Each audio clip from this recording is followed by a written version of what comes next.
청약시장에서 지금 가장 조심해야 될 건 미분양입니다. 최근에 미분양 수지도 많이 늘고요. 그다음에 네. 준공업 미분양이 났는데 작년 신상 같은 경우에는 올해 신상보다 가격이 또 낮을 수도 있잖아요. 네. 그러니까 선택을 이제 청약보다는 기존에 있는 미분양 물건이라든지 아니면 구축으로 또 더 쌀 수가 있다라는 거죠. 그래서 주의할 점은 주변에 미분양이 있는가, 그다음에 분양가에 대한 분석이 조금 필요할 것 같습니다. 그 2024년 이제 새해가 또 밝았는데 네. 또 촬영일 기준으로 이제 며칠 되지도 않았습니다. 맞아요. 네. 그래가지고 가장 먼저 물어볼 거 이제 요거 같아요. 그러니까 작년 한 해가 참 부동산 시장이 정말 이렇게 스펙타클했다 네. 이런 느낌이었는데 23년 시장 총평 한번 해주시면 좋을 것 같습니다. 뭐 23년 부동산 시장은 뭐 상고하죠. 그렇게 되는데 사실 상고는 아니었다가 막 저였다가 고 그러다가 중저로 이렇게 변하는 시장이었던 것 같습니다. 네. 그 이유는 1월 3일 날 대책이 나왔었거든요. 네네. 2023년 1월 3일 날 그 대책으로 청약 시장이라든지 구축 시장에서 이제 거래라든지 이런 것들이 터지면서 거래량이 늘다 보니까 가격도 상승했는데요. 우리가 이제 부동산 시장에서는 이제 물길 이론이라고 할까요? 물은 위에서부터 아래로 떨어지게 네. 되잖아요. 그래서 이게 물이 내려가다가 중간에 멈추게 된 거죠. 지금 같은 경우에는 전체적인 시장이 조금 얼음 시장으로 되고 있습니다. 그럼 아까 말씀하신 것처럼 이렇게 물이 흐르다가 중간에 멈췄던 거는 네. 어떤 이유 때문이라고 생각하세요? 그 이유는 아마도 금리 때문에 그랬던 것 같습니다. 네. 1월 3일 날 그 대책 같은 경우에서도 그렇고 22년도에 말에 이제 대책 중에서 뭐 대출 정책 중에서 뭐 10억이 넘으면 대출이 안 되는 그런 있었는데 그것이 풀리면서 그런 시장 15억 언저에 있는 그런 시장들이 이제 또 상승이 됐다가 사실 9억으로 조금 내려오는 시장이 됐던 이유는 뭐 특례 보금자리론 때문에 그렇게 됐다가 그 부분에서 금리가 너무 오르다 보니까 잠깐 이제 정지 중급 시장에서부터 정지가 된 거 아닌가 그런 생각이 듭니다. 네. 그러면은 지금 금리는 뭐 약간의 뭐 변동은 있지만 여전히 뭐 이제 높은 편인데 한 네. 2, 3년 전에 비하면 네. 그럼 24년도 부동산 시장도 약간 금리의 영향을 좀 많이 받는 시장이라고 생각을 하세요? 그 총량이 늘어나는 것 같아요. 대출 총량이.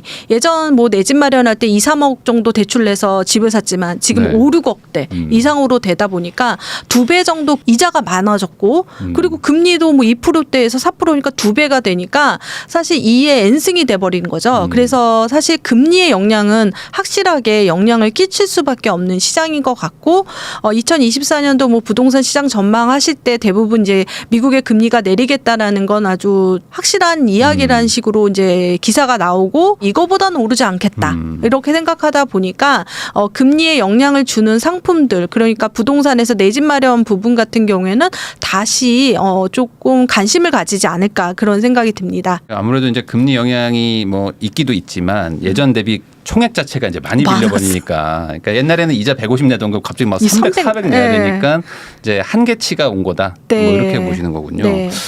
그러면 24년도는 어쨌든 작년처럼 약간 이렇게 뭐 오르락 내리락 하면서 이렇게 좀 횡보 하는 네. 거로 좀 생각을 하시나요? 네, 그렇지만 이제 확실한 거는 아니잖아요. 금리가 내린다라는 게 아직 그렇게 되고 그리고 2024년도에 어떤 이벤트가 두 가지가 있는데요. 우리나라 같은 경우는 4월 달에 총선이 있고요. 그다음에 이제 하반기 때 미국 대선이 있잖아요. 네. 그런 영향이 아직까지는 존재한다라고 생각이 듭니다. 네, 아무래도 이제 부동산 시장이 좀 이제 정치랑도 많이 이제 연계가 네, 되다 보니까 엄청 연결이 되죠. 그렇게 이제 말씀해 주신 것 같은데 그 역전세 얘기도 막 나오다가 최근에는 또 전세가 막 또 다시 막 올라간다 네. 뭐 이런 얘기도 나오고 그래서 이제 시청자분들도 이게 뭐가 맞는 거냐 이런 네, 얘기를 하시는데 맞아요. 지금 시장의 상황은 어때요? 작년 같은 경우에는 역전세 준비해야 된다 막 그렇게 됐는데 지금 현재로서는 전세가가 되게 상승하고 있는 거는 맞고요. 전세가가 상승하면 우리가 역대 이제 돌아보면은 전세가를 밀어 올려서 매매가가 오른다. 그것도 있고요. 전세가가 오르다 보면은 또 하나 이제 내 집 마련에 대해서 생각하다 보니까 뭐 청약이라든지 그리고 네. 구축 시장에 또 눈을 돌리는 사람들도 많았거든요. 그래서 전세가 몰라서 뭐 전세 너무 힘들다 네. 구하는 거 이참에 내 집 마련 하겠다 이런 시장이 또 오지 않을까 그런 생각도 듭니다. 실제로 지금 뭐 계속 임장도 다니시잖아요. 네. 그러면 이제 현장의 분위기를 어쨌든 누구보다 더 잘 네. 아실 텐데 지금의 그 현장에 이제 뭐 관심이 있는 분들 아니면 뭔가 사러 다니는 분들은 어떤 거를 좀 이렇게 아파트 뭐 어떤 걸 뭐 살려고 하시나요?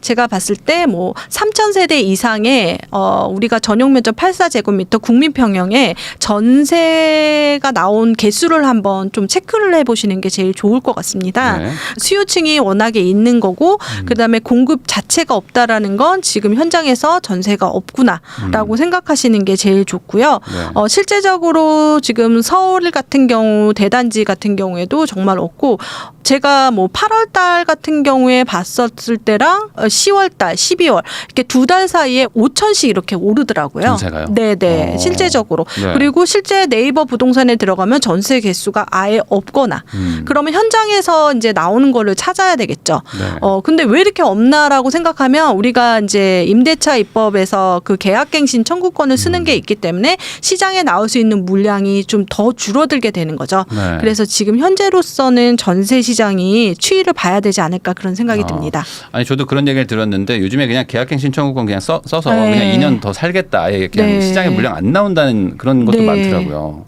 그래서 실제 보면은 실거래가 전세 실거래가를 보면은 되게 낮게 이제 되어 있는 거예요. 그래서 네. 이렇게 낮은 거를 현장에 가면 절대 그 가격이 없는 거죠. 네.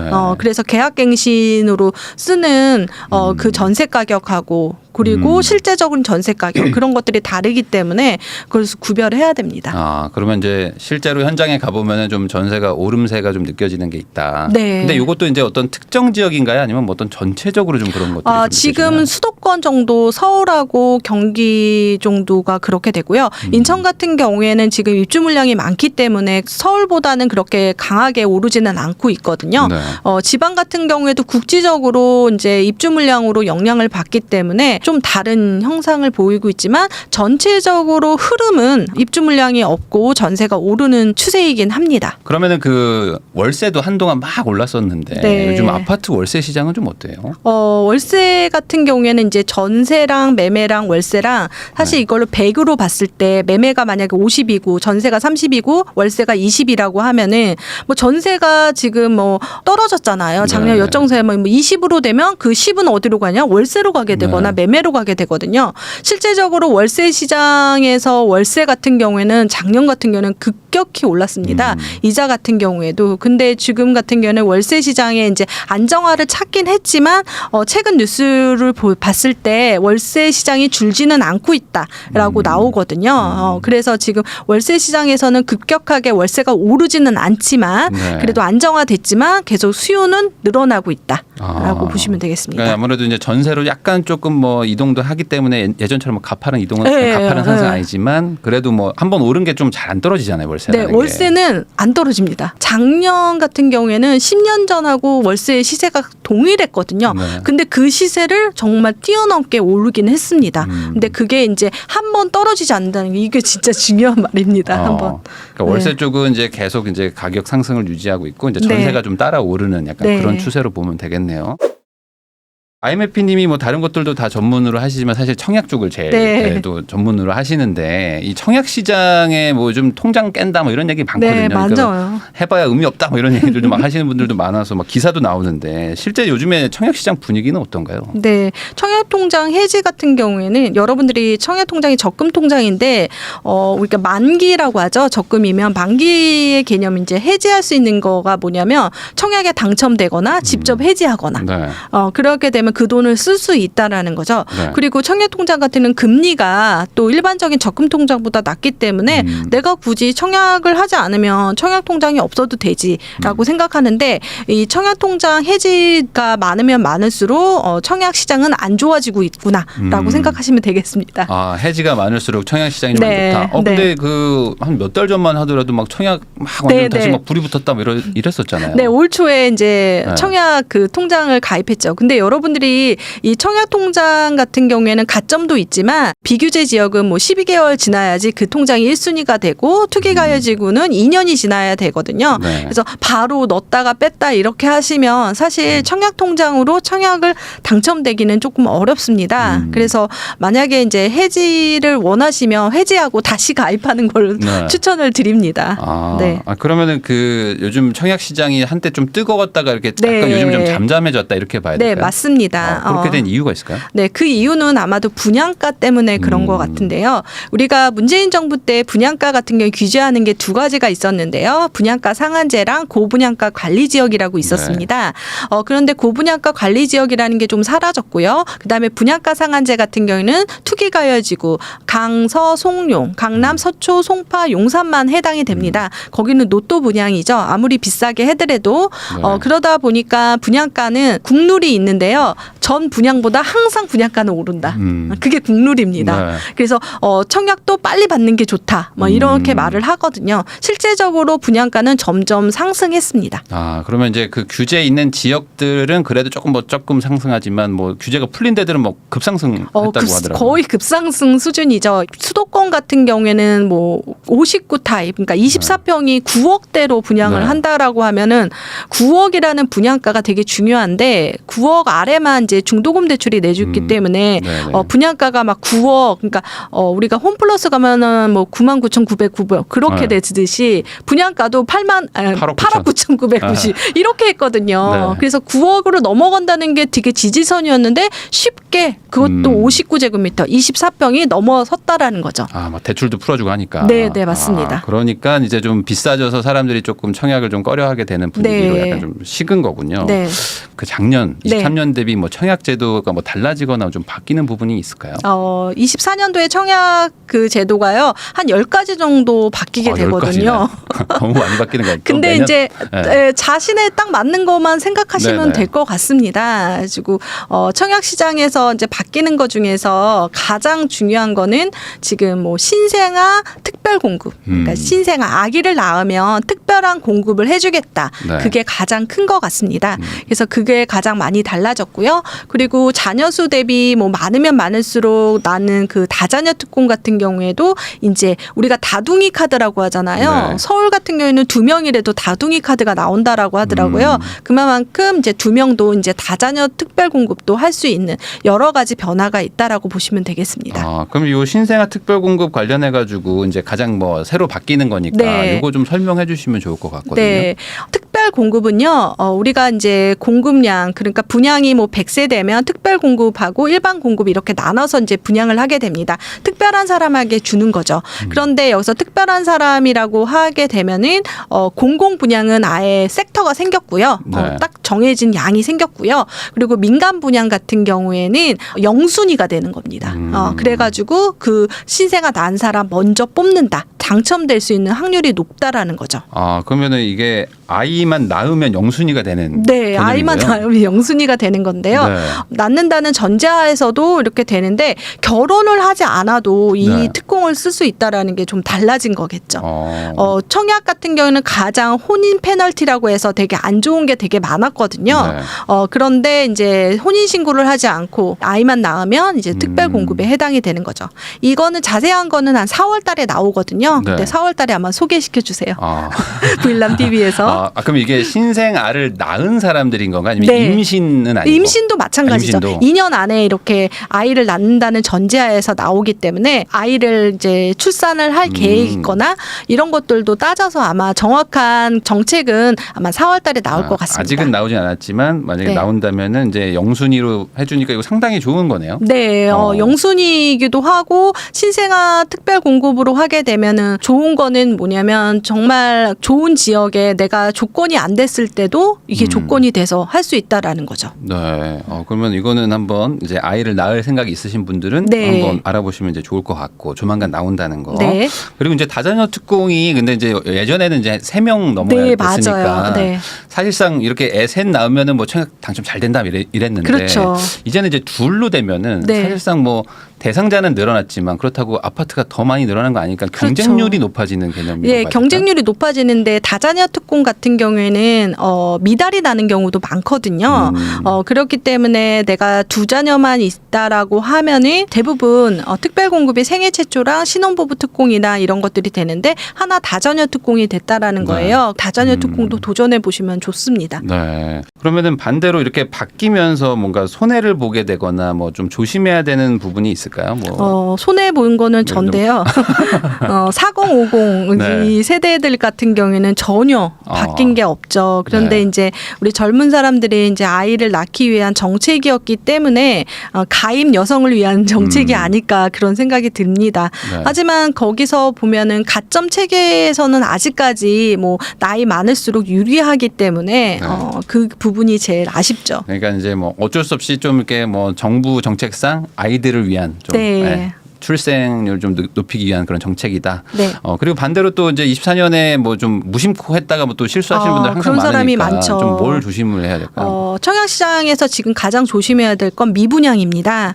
최근에 미분양 수치도 많이 늘고요. 그다음에 네. 중공업 미분양이 났는데 미분양이라는 건 뭐냐면 우리가 이제 청약을 하려면 신상이라고 하죠. 네. 그런데 미분양이라면 작년 신상도 안 팔려서 있는 거예요. 그러다 보니까 저기 작년 신상 같은 경우에는 올해 신상보다 가격이 또 낮을 수도 있잖아요. 네. 그러니까 선택을 이제 청약보다는 기존에 있는 미분양 물건이라든지 아니면 구축으로 또 더 쌀 수가 있다라는 거죠. 그래서 주의할 점은 주변에 미분양이 있는가, 그다음에 분양가에 대한 분석이 조금 필요할 것 같습니다. 청약은 특징이 2, 3년 뒤에 입주기 때문에 2, 3년 뒤에 집값이 오를 만한 곳, 미래 가치가 있는 건가 꼼꼼히 따져봐야 된다는 거죠. 네. 그러면 이제 그 청약을 이제 넣을 때 이제 분양가 분석을 하라는 얘기는 이제 아무래도 좀 들어보셨을 텐데, 네. 이게 바로 옆에 신축 아파트가 있으면 좀 네. 쉬운데 네. 없는 데도 있잖아요. 네. 생뚱맞게 이제 우리만 신축이고. 네, 맞아요. 그럴 땐 잘 못하시는 경우도 네. 있죠. 그런 거는 좀 어떻게 비교를 해야 되나요? 그럴 때는 우리가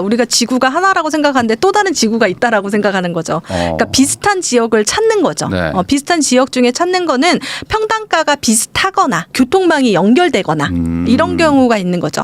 예를 들어서 의정부하고 부평역, GTX 비노선 같은 경우에는 서울에 도달하는 시간도 비슷하다라고 생각이 들고 어떤 컨디션이 비슷하다고 하면 뭐 신축 가격이 비슷하게 된다라고 생각하시는 거죠. 이거는 좀 부동산 공부를 더 많이 하시는 것도 좋고요.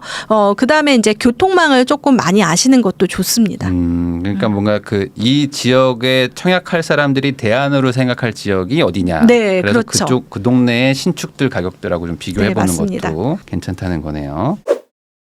이 청약을 하시는 분들이 대부분 다 아무래도 이제 초보자분들이 훨씬 더 많을 것 맞아요. 같고, 이제 네. 뭐 처음으로 내 집 마련하는 분들도 이제 많을 것 같은데, 이 청약 과정에서 어떤 뭐 문제점, 뭐 이런 거 조심해야 될 거 이런 건 없을까요? 네. 청약에서 가장 두렵고 어려운 부분이 아마 돈 마련일 것 같아요. 네. 어떻게 시퀀스가 되는지를 잘 모르시거든요. 우리가 보면은 구축은 그냥 계약금 내고 이제 잔금 내고 이제 들어가는 건데 여기서 청약 같은 경우는 2, 3년 뒤에 입주기 때문에 뭐 계약금을 내고 그다음에 중간에 돈을 내는 중도금이 있고 그다음에 네. 마지막에 잔금이 있습니다.